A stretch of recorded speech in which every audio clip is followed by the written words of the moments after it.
Boa noite. Boa noite. Agora sim, melhorou, hein? É uma boa noite de segunda-feira. Começo de semana. Gente, prazer imenso estar aqui com vocês hoje. Para quem não me conhece, eu sempre me apresento, né? Para quem sempre vem, já decorou o nome.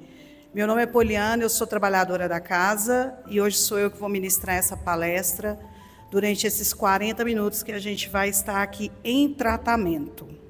Então, para a gente entrar nessa energia, né, diante da espiritualidade amiga que aqui já se faz presente, eu vou pedir para que vocês se assentem melhores às cadeiras, vamos fechar os nossos olhos, para que a gente já possa entrar em sintonia com a espiritualidade, já entrar em sintonia com esse momento de oração. Que Deus possa ser conosco hoje e sempre. Pai amado, aqui estamos reunidos em seu nome. Que possamos aproveitar cada palavra, cada ensinamento, e que isso possa reverberar em nossas vidas, trazendo o lenitivo, o aconchego, o esclarecimento, qualquer que seja o motivo, a dor ou a razão que tenha feito que hoje nós tivéssemos escolhido estar juntos em nome do Senhor. E é com esse sentimento de amor, de respeito e de imensa gratidão a toda a espiritualidade amiga, que eu peço licença aos irmãos encarnados e desencarnados que aqui se encontram, ao nosso patrono, mestre Ramatiz, para dar por iniciados os tratamentos e a nossa fala desta noite. E que assim seja. O tema que eu vou trazer hoje para vocês está contido em João, capítulo 17, versículo 17. O livro do qual eu extraí foi o Vinha de Luz.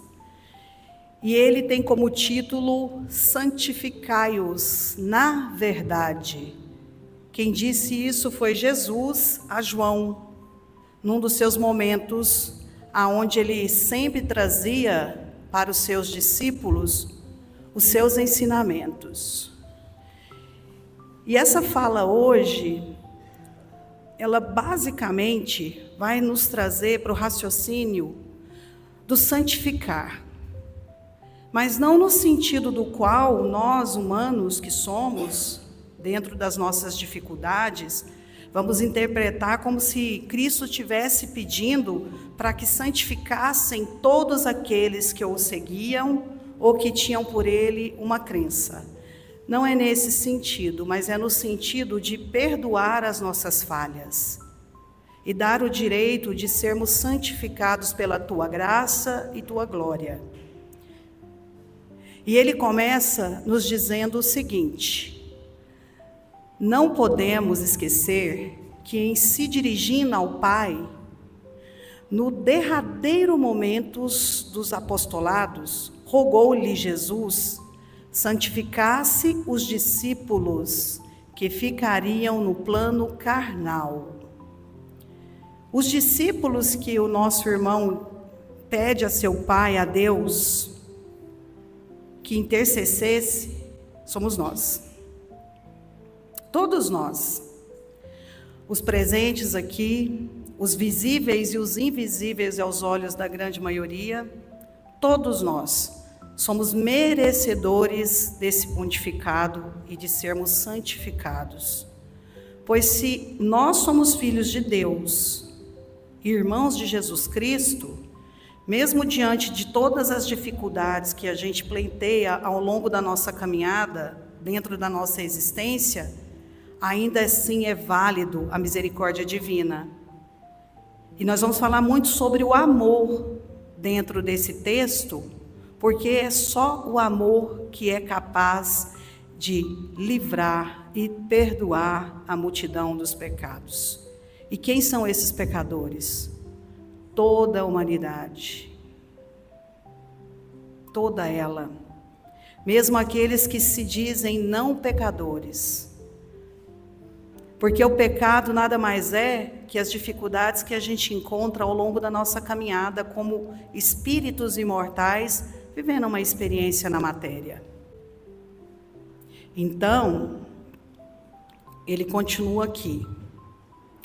E é uma passagem muito interessante, porque ele quer nos dizer que não existe um privilégio a quem quer que seja. Existe merecimento. E eu já falei sobre isso aqui em umas outras falas minhas. Não é o que eu quero, é o que eu mereço. E o que eu mereço é fruto daquilo que eu construí. E Jesus e Deus, por misericórdia, acaba nos dando a providência divina. E aqui ele fala um pouco sobre isso, que vai nortear e vai contextualizar toda a minha fala aqui para que a gente possa entender.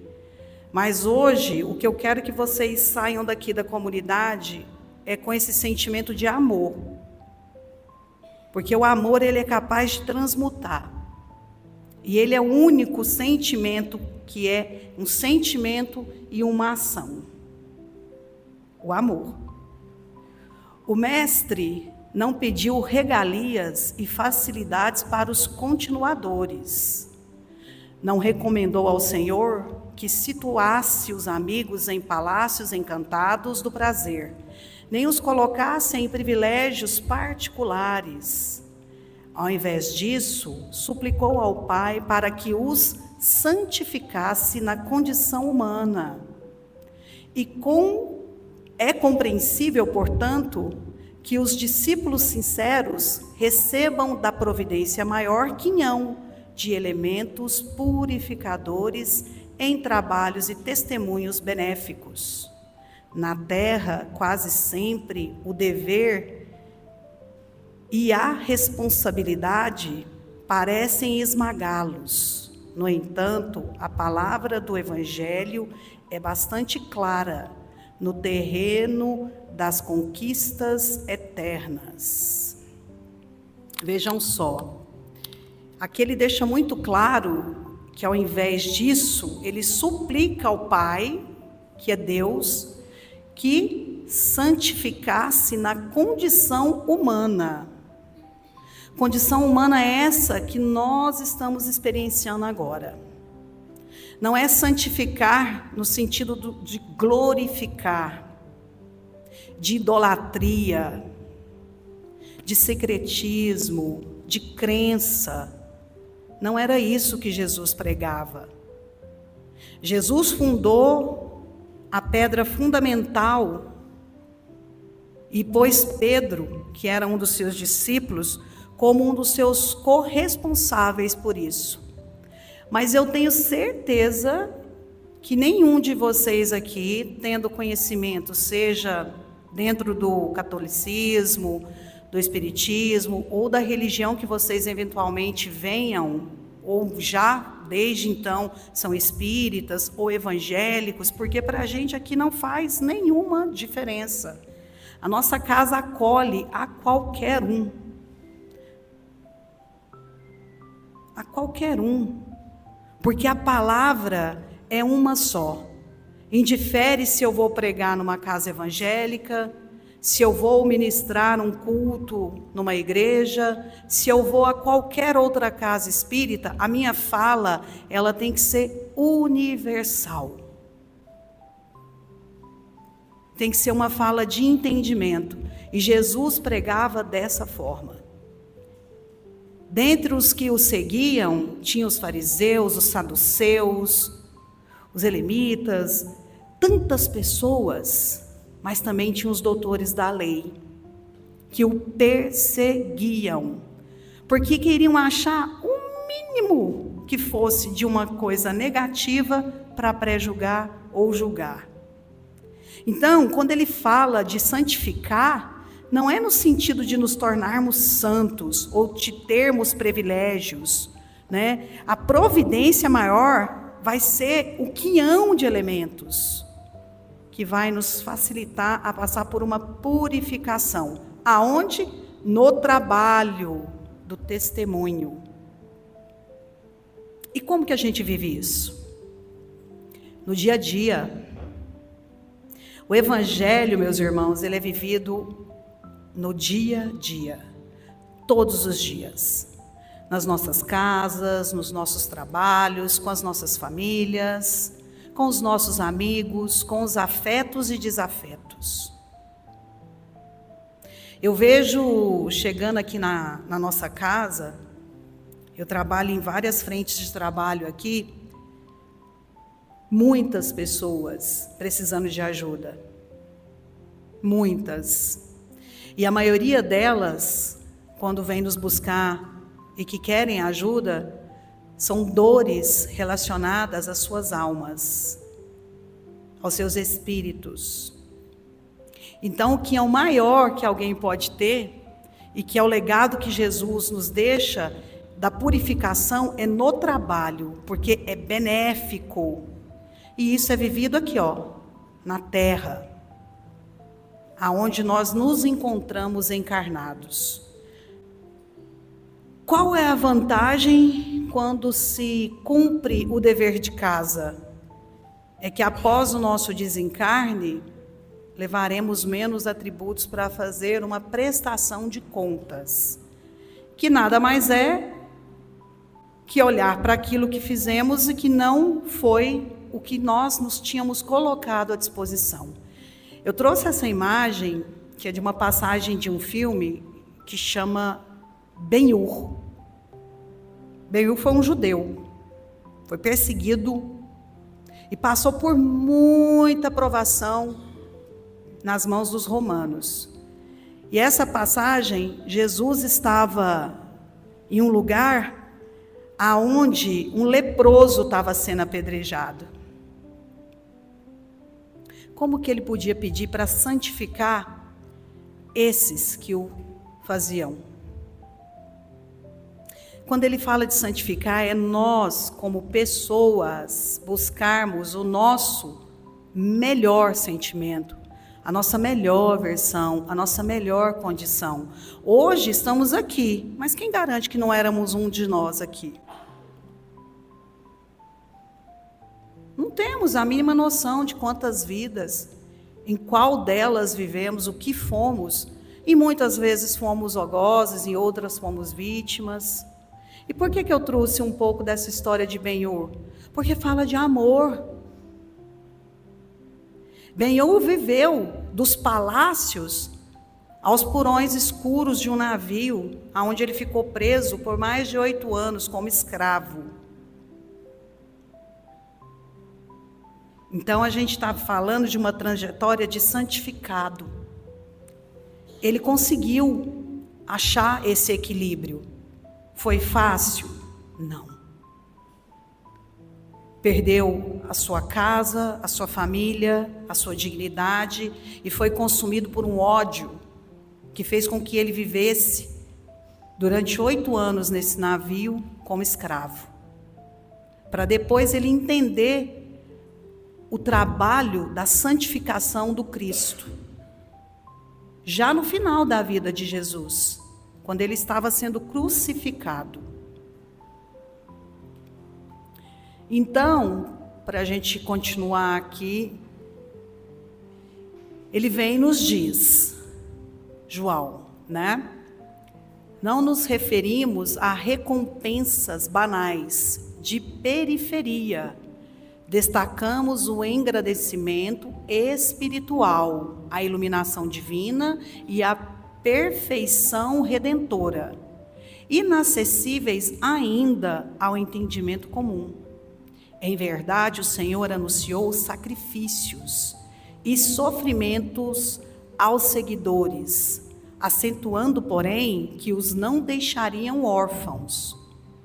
Seriam convocados a interrogatórios humilhantes, contudo não lhes faltaria a sublime inspiração. Seguiriam atribulados, mas não angustiados, perseguidos, mas nunca desamparados, receberiam golpes e decepções, mas não lhes seriam negados a esperança e o reconforto. Lindo isso, né?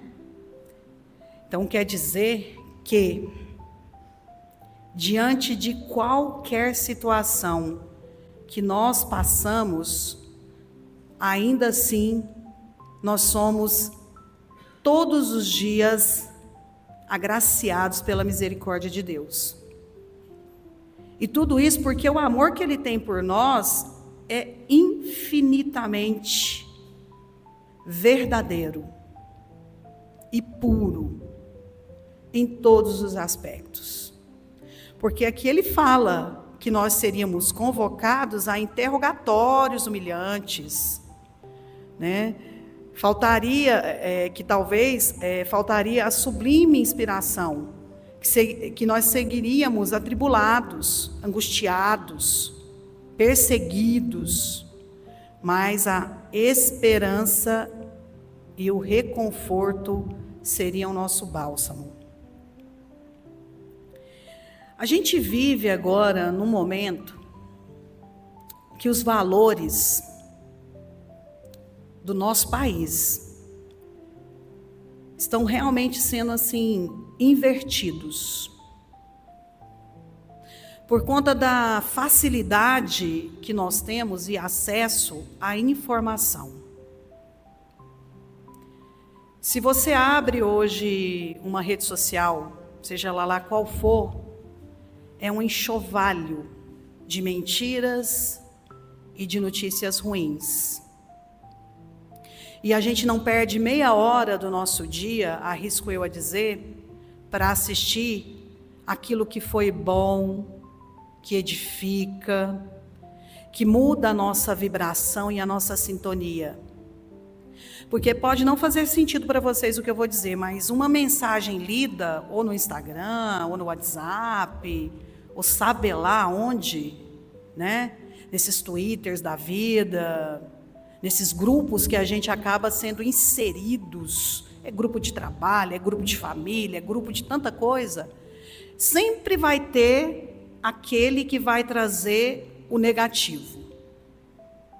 E a gente entra naquela vibração, e a gente entra naquela energia, e aí lá vai ladeira abaixo, um dia que talvez tenha sido perfeito, que a gente estivesse no equilíbrio bom, porque nós somos falíveis a fazer isso. Hoje se vê na televisão que o mentiroso é o cara bacana e a mulher legal. Enquanto isso, são centenas de famílias passando fome e necessidade. Aí a gente liga a televisão e vai ver lá que aqueles que nos representam são a favor desses mentirosos e mentirosas. E o que sobra para a gente? Vejam bem como é complexo viver hoje, agora. É lutar todos os dias, é a gente ser esses seres atribulados, interrogados, né, angustiados, se sentindo muitas vezes órfãos, decepcionados, negados. E a gente tem que aprender a viver com todos esses sentimentos.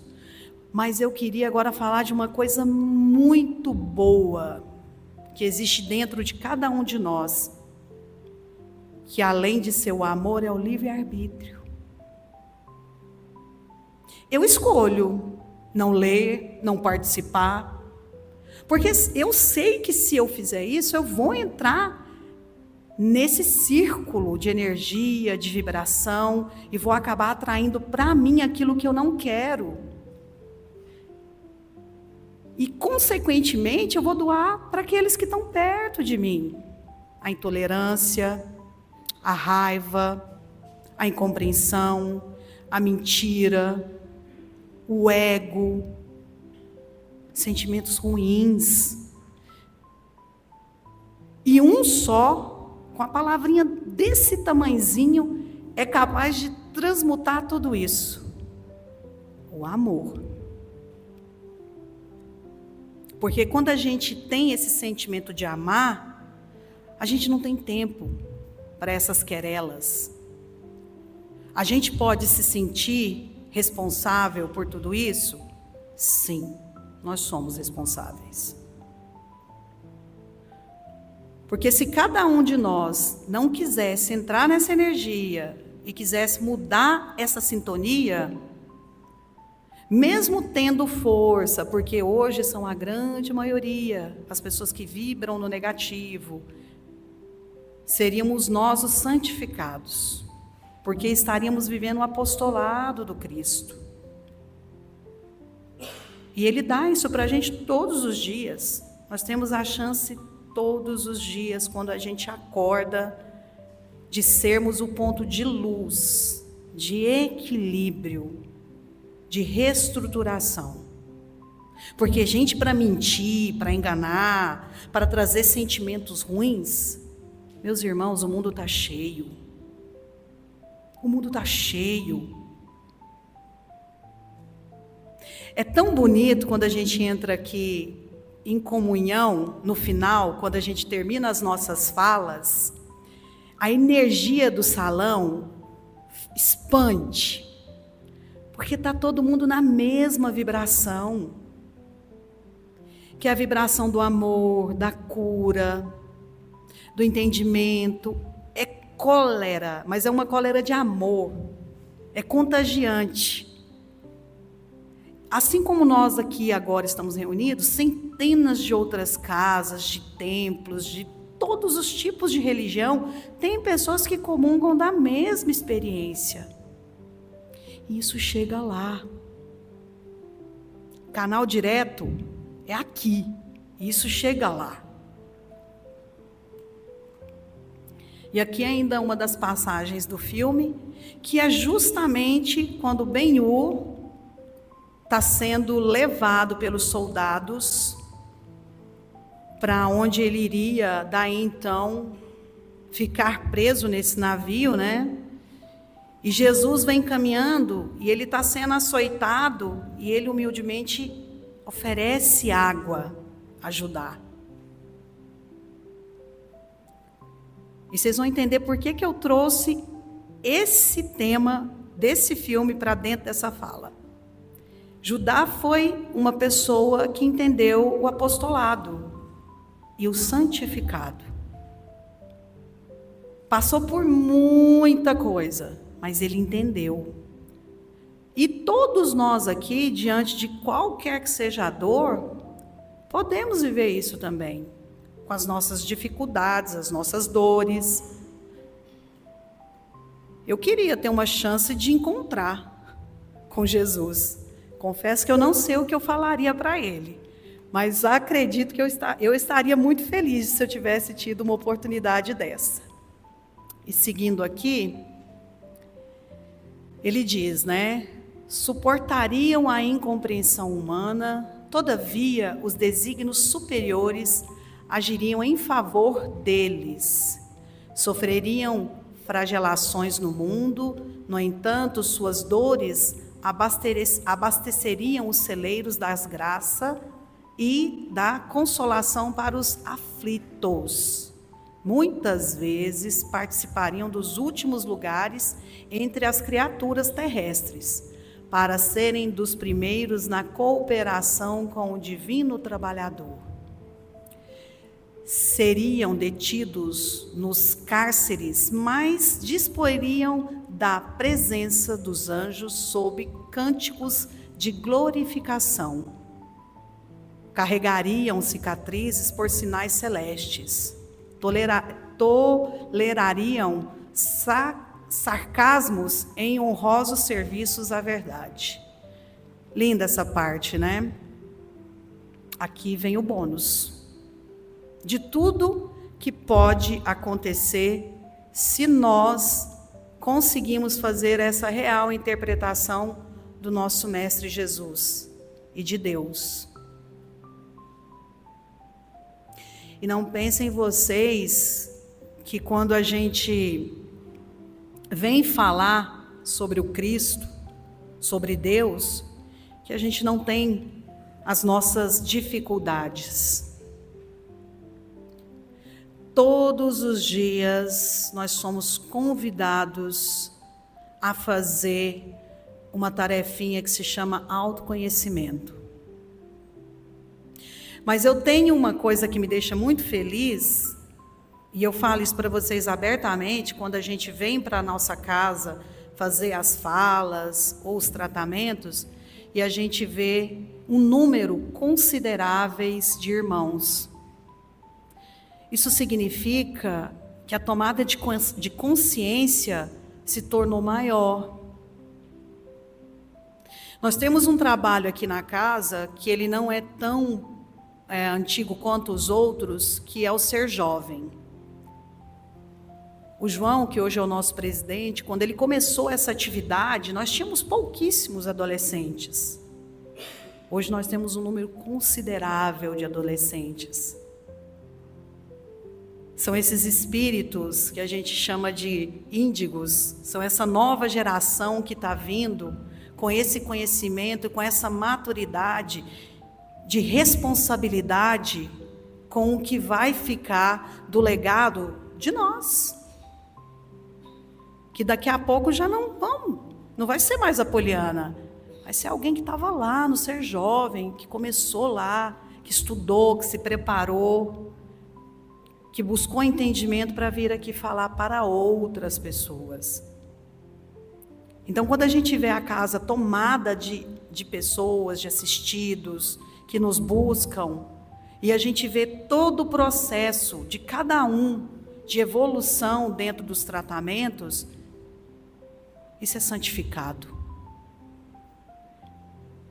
Mas não sou eu, a médium, que sou santificada. A cura está dentro de cada um de vocês. Vocês se santificaram. Vocês encontraram o caminho. Porque Jesus falava, eu sou o caminho, a verdade e a luz. E se não for por mim, não tem como chegar ao meu Pai. Nós somos só os medianeiros, os intermediários, o caminho. Mas a escolha é de vocês. A escolha da cura, a escolha de ser esses irmãos que foram santificados, que encontraram na glória, seja da dor, da esperança, da alegria ou da tristeza, a evolução. Eu prefiro fazer as minhas falas falando do processo de emancipação da nossa alma, da responsabilidade que nós temos. Porque isso compete a cada um de vocês. Isso não é responsabilidade de quem os trata, não é responsabilidade do palestrante, sequer é responsabilidade do Cristo. Nós somos responsáveis por tudo. Mesmo aquilo que não está aqui, que não é no nosso país, que não acontece nesse momento aqui, ainda assim nós somos responsáveis. Quantos de vocês, e por favor não levantem a mão porque eu vou ficar acanhada se forem muitos, tiram, que seja 10 minutos, 15 minutos, e indifere o momento do dia e a situação, para fazer uma oração para alguém que vocês não conhecem?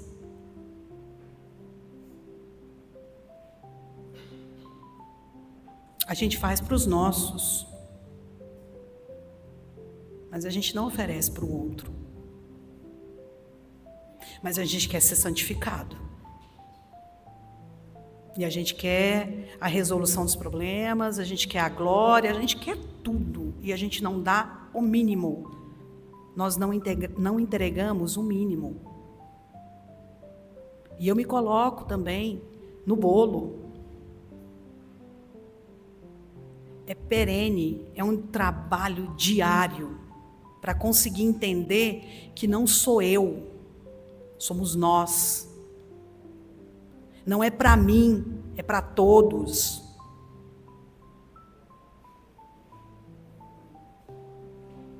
É um exercício bom de pensar que a gente pode oferecer para alguém, minimamente que seja, uma prece, uma oração. E acreditem, eles vão receber. Porque se tem uma coisa que é muito aquém de nós e da nossa compreensão, é esse arquétipo do mundo espiritual. O planejamento, a organização espiritual é muito grande. Vocês fazem ideia do esforço que a espiritualidade fez para trazer cada um de vocês hoje aqui? É imenso. Vocês têm ideia de que a gente tem que lutar contra os nossos próprios demônios, as nossas dificuldades para poder estar aqui em cima falando com vocês? É uma responsabilidade absurda. É lutar contra aquilo que eu acredito, para falar aquilo que é real. E não fui eu que escrevi isso. Foi escrito há muitos anos, há mais de 2.000 anos atrás, por João. Quando Jesus deixou todas as escrituras, é porque ele sabia que em algum momento, nós como humanidade, precisaríamos ouvir. E é real, é atemporal. Se você pega um livro espírita, ou um livro, seja lá da religião que você segue, e abre e lê, você vai se deparar com algo de hoje, agora. Como se ele tivesse escrito naquele momento. Mas ele é pai, é bondoso e é benevolente. E aí ele nos diz: servos sofredores e humilhados no campo carnal marchariam assinalados por luz imperecível. Escalariam calvários de dor, suportariam cruzes, encontrando, porém, a ressurreição, coroados de glória. Servos sofredores somos nós. E ele está dizendo aqui, que nós íamos marchar e assinalados por uma luz imperecível. Nós temos luz, nós somos luz. O problema é a voltagem, né, gente? Que tanto que a gente está acendendo. Qual que é o tanto de luz que a gente está pondo nessa luz? Porque a gente acaba cometendo esses erros de ficar preso àquilo que não vai facilitar, aquilo que não vai trazer benefício. Qual é o benefício de se ver uma matéria onde só tem morte, tristeza, choro, infelicidade, e por aí vai? Qual é o benefício? Agora, se você vai lá e olha, caridade, amor, compaixão, benevolência, indulgência, não muda? A gente não muda a vibração? Muda. Porque ele deu para nós o livre-arbítrio. Ele falou, vão lá. Eu estou dando a minha vida para vocês irem lá na escolinha e fazer o trabalho de vocês. E o pior é que a gente desencarna, aí chega lá em cima, quer descer de novo, e aí chega aqui, aí, nossa, olha, eu acho que dessa vez eu vou me dar super bem. Não vou fazer nada de errado. Se não comete o mesmo erro, comete outros. Aí, todo mundo fica assim, mas será? Mas e se eu não tenho consciência? Tem consciência. Tem um corpo sutil nosso, onde fica gravado tudo. Tudo que a gente precisa. E isso vem para a gente. Mas a gente acaba se perdendo. E está errado? Não. A gente tem que passar por isso. E a gente vai passar por isso. Porque o que é nosso, só nós podemos passar. A gente não deixa com o outro. E quando eu falei que eu queria tratar mais especificamente dentro desse contexto do amor, porque Ben-Hur Judá, depois de ter ficado lá no porto, ido para esse navio, 8 anos apanhando igual um condenado, preso nesse lugar, Ele tinha sido um judeu rico, amado, tinha uma esposa linda, Estela, pai, mãe, e tinha um irmão de criação, que inclusive foi quem o perseguiu e fez da vida dele nada fácil, porque se sentia não amado, não santificado por aquela família, e tomado de uma vaidade, fez uma trajetória contrária. Foi para as guerras com a turminha lá de Roma, com os romanos, fez tudo que tinha direito, matou sabe lá quantos, aí se tornou líder da matilha, o chefe da guarda. E aí ele vai pedir para Ben-Hur ajudar ele numa tal passagem que ia acontecer de um romano na cidade. E por um azar dele, infelizmente, um dos rebeldes então tenta matar essa pessoa e Judá assume toda a culpa. E com isso ele paga um preço altíssimo. E ele fica 8 anos alimentando um ódio imenso. E quando ele volta, que ele consegue, através lá das guerras, o navio afunda, enfim, é uma história lindíssima. Quem não assistiu, vale a pena assistir. Ele é salvo por um comerciante de pessoas que o ajuda. E dentre isso, ele encontra Esther, consegue achar o restante da família, mas ainda com muito ódio. Ele queria se vingar. Não queria saber. Eu vou me vingar. Ele acabou com a minha família, eu quero ver só se eu não vou me vingar. Eu vou acabar com ele também. Não tem essa conversa, não. E no final de tudo isso, ele acaba fazendo as pazes com ele, com o seu algoz. E no momento que Jesus foi crucificado, do lado dele, muitos aqui devem saber dessa história, tem um ladrão que fala: Senhor, quando chegar no céu, o Senhor me permite estar sentado ao seu lado e do lado do seu pai? Era inclusive esse rapaz que fez com que ele passasse por tudo isso. E ele está lá vendo Jesus ser crucificado. Quando acontece, vias de fato, a morte do corpo do nosso irmão, ele se ajoelha e entende que quando ele estava lá, diante daquela multidão, acho que 2 ou 3 só dos seus discípulos que tiveram coragem de presenciar, ele fala: perdoa-os, pois eles não sabem o que fazem. E Judá entendeu que para que ele fosse santificado, ele deveria aprender o perdão, e ele perdoa quem o perseguiu.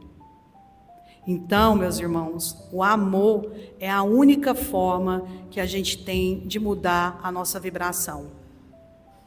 Então, que a gente não se apegue às coisas ruins, porque o mundo vai oferecer isso para a gente.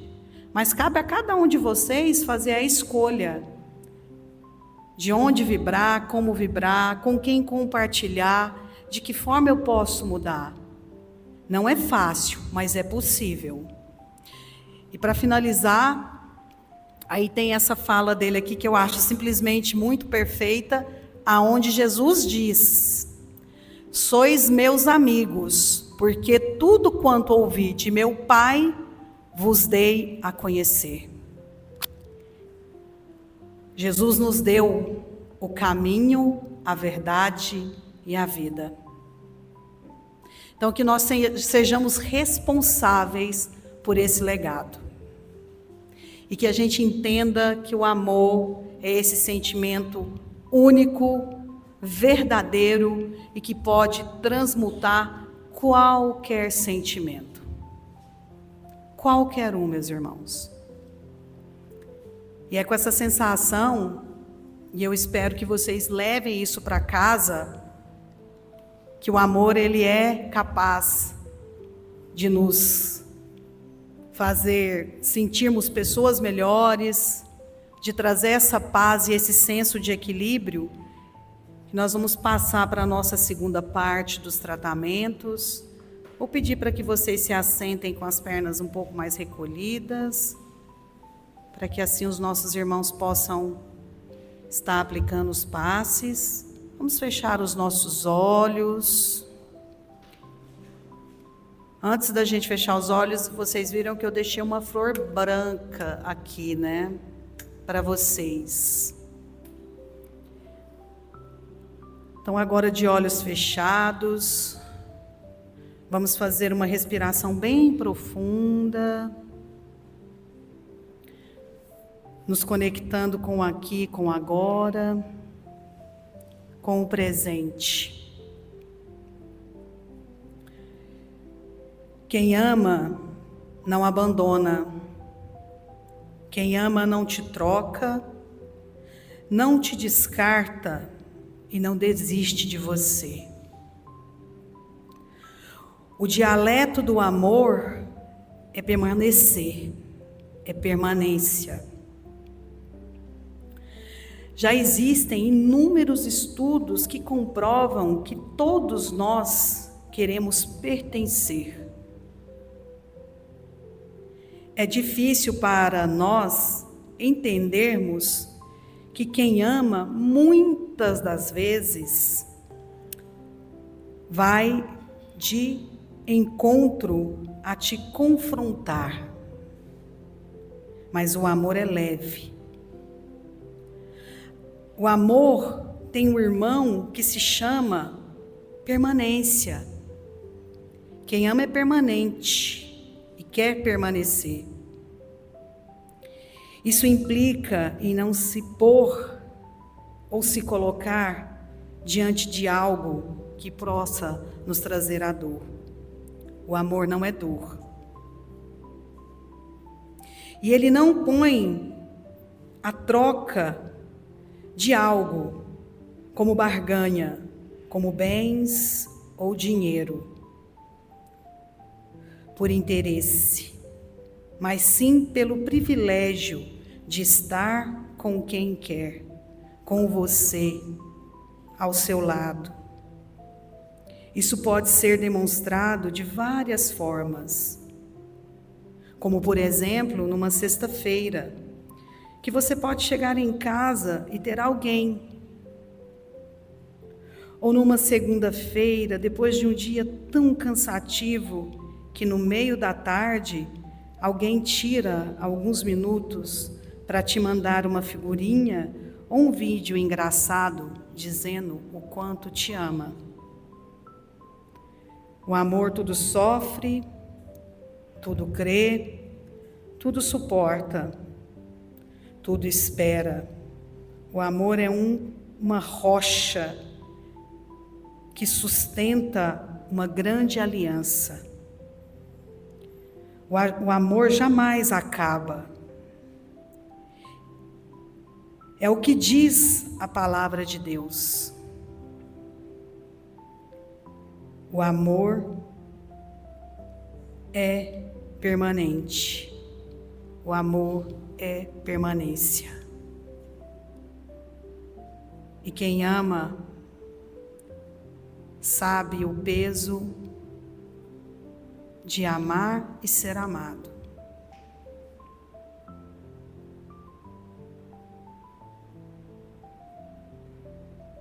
Imaginem agora que na mão de cada um de vocês foi plasmada uma rosa branca, que vocês vão entregar para quem vocês quiserem essa rosa. Mentalmente agora, você vai se ver diante desse irmão, dessa irmã, e vai entregar essa rosa. E que nessa rosa esteja a permanência, o pertencimento. Pois o amor nada crê. Ele suporta. e tudo espera, e tudo sofre, porque é amor.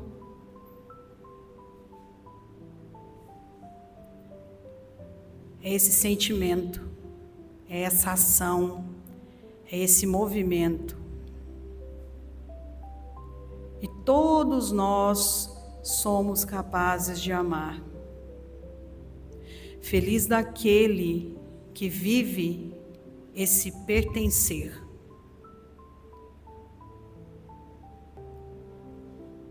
E daqueles que em algum momento vão viver. Seja ele da forma que for, como for, de onde vier, mas que seja amor. Pois Jesus nos amou, meus irmãos. E Ele deu a vida dele para nos salvar. E nós podemos amar uns aos outros.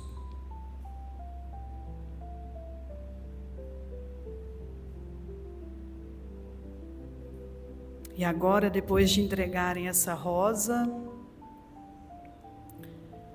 deem um abraço nessa pessoa.